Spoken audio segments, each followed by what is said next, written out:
At the end of the movie Star Wars, the heroes walk through a standing ovation to receive their rewards as thousands cheer. But that isn't close to what it will be like when a Christian enters heaven. Truly, eye hath not seen what lies ahead for believers. For a look beyond the mystery of death, stay with us.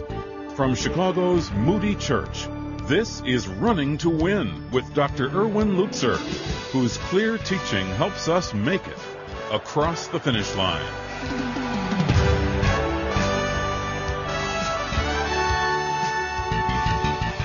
Our current 7-part Running to Win series is all about what happens 1 minute after you die.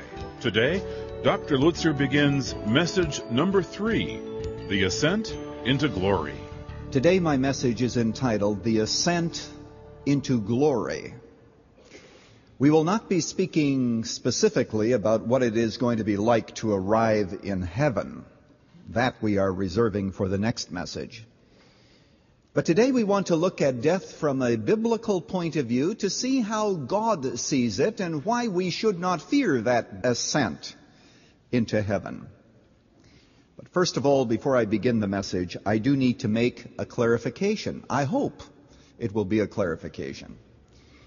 After last week's message, many of you came up to me and you asked me questions because apparently I was unclear. Well, you know that I don't like to be like that politician who left a political rally here in Chicago the other day and whispered to one of his aides, I hope that in the excitement I didn't happen to make myself clear about anything. So let me try to be clear. In the Old Testament, you have Sheol. The righteous and the wicked both descend into Sheol. There is a lower region in Sheol, which the rabbis interpreted to mean that this was the place of the wicked, but Sheol also had another region which was the place of the righteous. We come into the New Testament, Luke chapter 16, which was the passage that we spent most of our time on last week. And it is in that passage that Jesus talks about two regions. One is Hades, and in the New Testament, wherever the word Sheol occurs, as it is quoting the Old Testament, it always uses the word Hades. Sheol is the Hebrew word, Hades is the Greek word.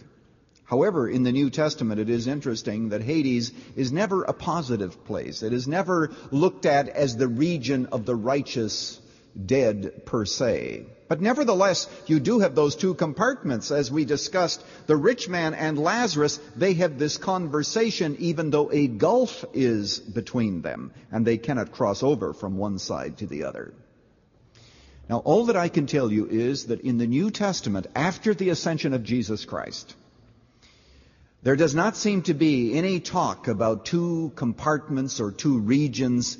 After the ascension, everyone who dies goes directly to heaven, which I interpret to be the same as paradise, and which we would look at from the standpoint of the Old Testament as Abraham's bosom. It is my personal belief, though some people would disagree, that when Jesus ascended into heaven, he took all those who were in what we call Abraham's bosom or paradise, and he took them with him so that they are now in heaven. In the Old Testament, Sheol, you always think of it as the region beneath. New Testament, it is the region above. Stephen, as we shall see in a moment, sees the heavens open and Jesus standing at the right hand of God the Father, and that's where Stephen went. So you and I, when we die, we will go directly into heaven, as we will seek to prove today through the text of Scripture. What do we make of death? What do we make of it? Seems to be our greatest enemy. We do everything we possibly can to avoid it, to get away from it, to stave it off as long as we possibly can, to eke out one last week of existence. Yet the Bible presents a very different story. Remember in the Old Testament, Genesis chapter 3, when Adam and Eve ate of the fruit of the tree, you remember that God drove them out of the garden. Why did he drive them out? Because he said that the moment you eat and disobey, you will die. And they began to die physically, they began to die spiritually, and they would have died eternally had God not provided salvation for them.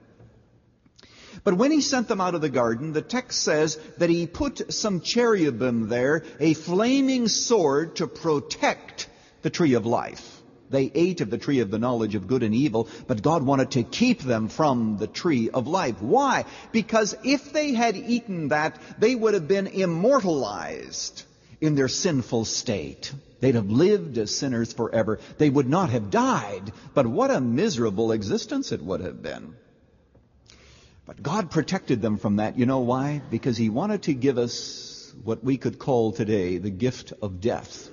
The gift of death. Because death is the doorway by which God invites us to something that is far better.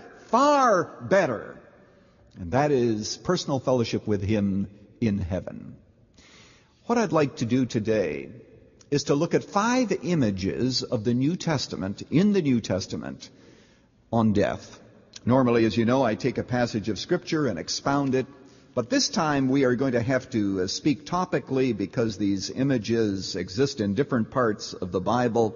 And so in some cases I'll have you turn to the text. At other times I will simply quote it. And if you are taking notes, you can write down the references and you can check them later. We can begin with Luke chapter 9. Luke chapter 9, verse 31. Jesus is on the Mount of Transfiguration, and the first image is that death is a departure. Luke chapter 9, verse 31. What an experience the disciples had, the 3 disciples. And of course, Moses and Elijah also came for a visit on top of the mountain.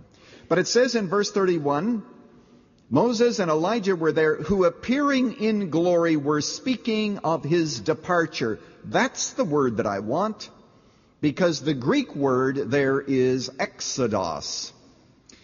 You know, of course, that we have the second book of the Bible is known as the Exodus, the leaving, the departure of the children of Israel from Egypt en route to the promised land. Look at almost every building. You can look around in it and you can see an exit sign. That's the same word, the departure. When you exit, you leave to go somewhere else. And notice it's talking about the death of Jesus Christ, and it is called a departure. They were talking about the exodus of Christ.